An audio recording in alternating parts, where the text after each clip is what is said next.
សួស្តីអ្នកទាំងអស់គ្នាខ្ញុំណាស្វាគមន៍មកកាន់វីដេអូថ្មីក្នុងវីដេអូនេះខ្ញុំមកចែករំលែក tip មួយចំនួនក្នុងការថែរក្សាភ្នែកដោយអ្នកទាំងអស់គ្នាដឹងអញ្ចឹងភ្នែករបស់យើងធ្វើការសឹងតែគ្មានពេលសម្រាកឯក្រៅពីពេលដែលយើងគេងដូច្នេះយើងគួរតែដឹងពីវិធីសាស្ត្រក្នុងការថែរក្សាវាឲ្យបានល្អចង់ដឹងថាមានវិធីសាស្ត្របែបណាខ្លះក្នុងការថែរក្សាភ្នែកឲ្យបានល្អនោះតោះមកមើលវីដេអូខ្ញុំទាំងអស់គ្នា tip ទី1ធ្វើការនៅកន្លែងដែលមានពន្លឺគ្រប់គ្រាន់ជាពិសេសពេលអានព្រោះថានៅពេលដែលយើង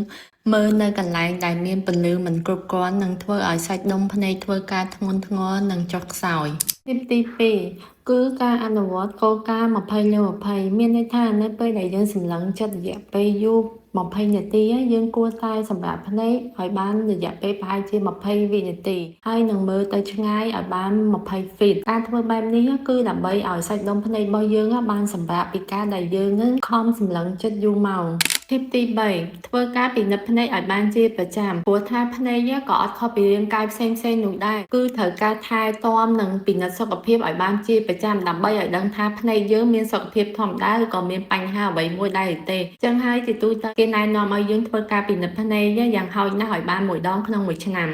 អញ្ចឹងនេះជាវិធីសាស្ត្រថែរក្សាភ្នែកងាយៗរបស់ខ្ញុំតែខ្ញុំគិតថាមានប្រយោជន៍ដល់អ្នកទាំងអស់គ្នាចុះអ្នកទាំងអស់គ្នាមានវិធីសាស្ត្រអីផ្សេងទៀតអត់អាច comment ខាងក្រោមបាន